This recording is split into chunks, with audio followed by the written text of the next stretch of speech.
গ'লৈ গৈছিলোঁ যোৱা নাই নহয় আহিছোঁহে পোৱাগৈ নাই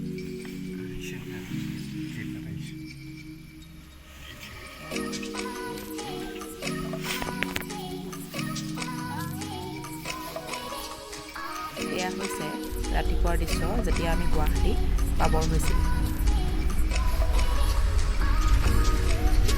ছোৱালীজনীয়ে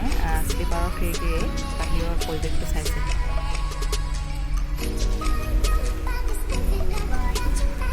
বাছ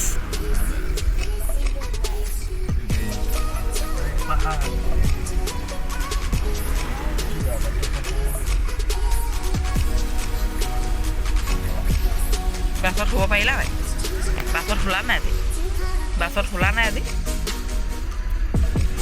কেনেকৈ শুলা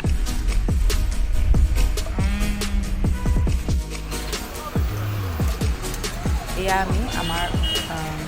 গন্তব্যস্থান পালোহি